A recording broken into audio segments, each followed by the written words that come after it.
Assalamualaikum warahmatullahi wabarakatuh.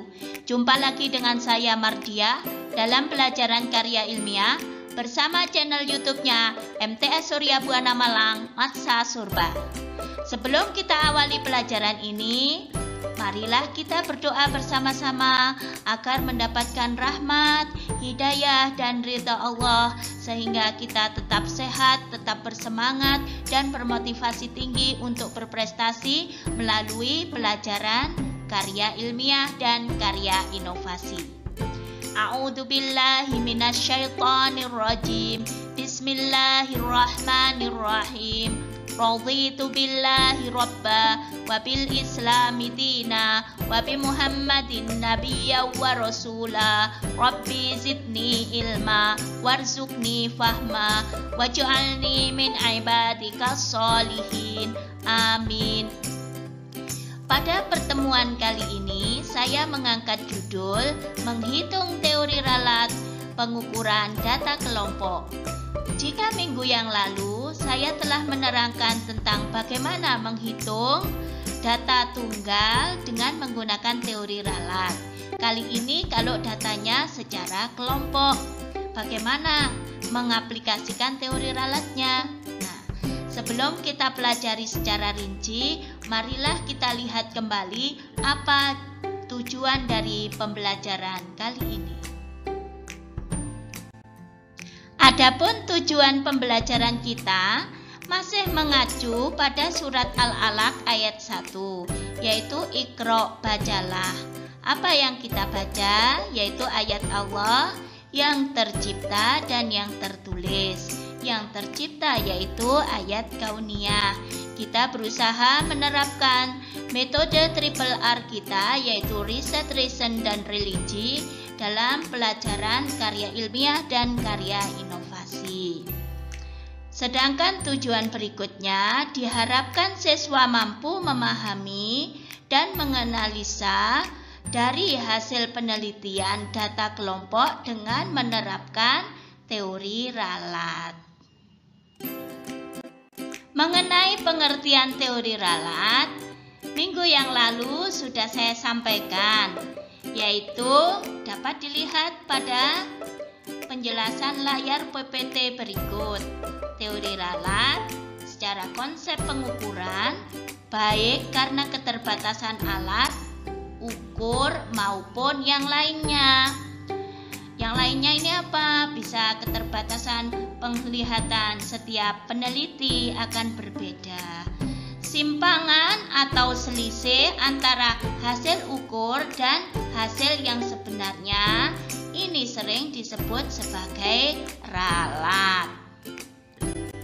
Untuk data kelompok, yaitu jika kita mengambil pengukuran lebih dari satu kali dengan alat ukur dan benda yang sama. Misal kita mengukur panjangnya pensil 10 kali. Maka hasil penglihatan pertama, kedua, ketiga, adakah perbedaan atau tidak, atau sama persis, itu dijumlah secara keseluruhan, lalu dibagi dengan banyaknya pengambilan data tersebut. Nah, di sini ada X besar. X besar ini saya lambangkan sebagai rata-rata. X kecil itu pengambilan data per sampel, per bagian, per sekali ukur. Misal, mengukur panjangnya pensil 10 kali. X1 berarti pengukuran pertama itu nilainya berapa? Katakan pengukuran pertama setelah kalian lihat 10 cm, pengukuran kedua 10 cm, pengukuran ketiga ternyata kok sepertinya 10,1, tulis saja apa adanya karena penglihatan kadang kurang tepat. Tulis semuanya sampai 10 kali lalu dibagi dengan N. N-nya ini 10 kalau kita mengukurnya 10 kali. Jika 15 kali ya ditulis 15. Jika 5 kali ya ditulis 5. Akan lebih baik jika kita mencoba melihat ini tidak sekali ukur tapi berkali-kali sehingga lebih teliti. Bahkan jika dilihat oleh orang lain berbeda, juga boleh dibuat ralat tersendiri. Karena setiap orang, setiap kali penglihatan kadang berbeda. Itulah sebabnya kita perlukan teori ralat. Setelah kita melakukan pengukuran, kita masukkan dalam formulanya teori ralat seperti yang saya tulis minggu lalu. Kalau minggu lalu saya menggunakan lambang ini P, sekarang saya menggunakan X. Nah, apakah berbeda? Tidak, itu hanya penulisan saja. Kemarin saya gunakan P dengan asumsi saya mengukur panjang. Sekarang saya gunakan X, ini hanya formula saja. Jika kalian ingin menghitung massa benda menggunakan lambang M, volume benda dengan V besar, tak masalah. Lalu masukkan ke dalam formulanya, di mana X sama dengan X plus minus delta X. X besar di sini hasil pengukuran teori ralat. X kecil adalah rata-rata hasil pengukuran yang kita hitung sebelumnya dari alat ukur. Delta X adalah setengah kali nilai standar terkecil alat ukur.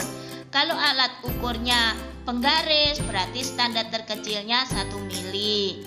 Kalau neraca, ya nanti kalian lihat dulu neraca apa yang digunakan. Lalu kita lihat RR-nya. RR adalah ralat relatif, yaitu delta X dibagi X dikalikan 100%. Tanda titik itu perkalian dot atau perkalian titik yang artinya kali. Mengapa saya gunakan titik? Supaya enggak rancu, enggak sama dengan lambang X yang saya gunakan pada ralat ini. Jika ralat relatif dari perhitungan yang kalian ambil tadi kurang dari 1%, maka data kalian itu sangat valid. Kalau nilainya 1, kurang dari ralat relatif, kurang dari 10, datanya bagus.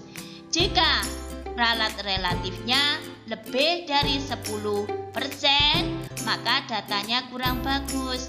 Tetapi masih dapat digunakan sebagai standar acuan untuk penelitian berikutnya. Karena kita sudah menggunakan teori ralat.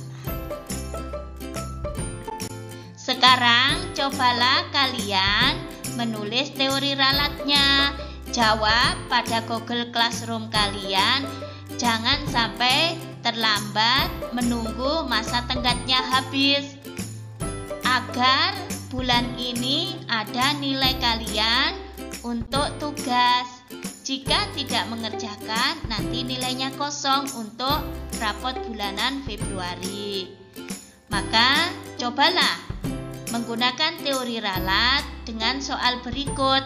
Volume air dalam gelas telah diukur dengan langsung, pengukuran langsung diperoleh volumenya 67 mili, 65 mili, 66 mili, 66 mili, 66 mili, 67 mili. Nah, coba kalian tuliskan dan hitung berdasarkan teori ralatnya dengan benar.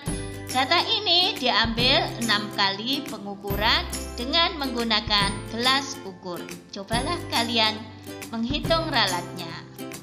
Jika masih belum paham, nanti dapat menanyakan pada chatnya Google Classroom atau lewat email. Demikian tadi penjelasan saya mengenai teori ralat untuk data kelompok, yaitu data yang diambil melebihi 1 kali pengukuran. Coba kalian kerjakan tugasnya tadi dalam Google Classroom kalian. Jangan sampai lupa menunggu masa tenggat habis. Waktunya agak panjang, silakan dicoba. Dalam seminggu harus sudah selesai. Pertemuan kali ini saya kira cukup. Jika ada kekurangan, saya mohon maaf. Selalu sehat, selalu bersemangat, tetap bermotivasi tinggi untuk berprestasi melalui pelajaran karya inovasi dan karya ilmiah. Wabillahi taufik wal hidayah. Wassalamualaikum warahmatullahi wabarakatuh.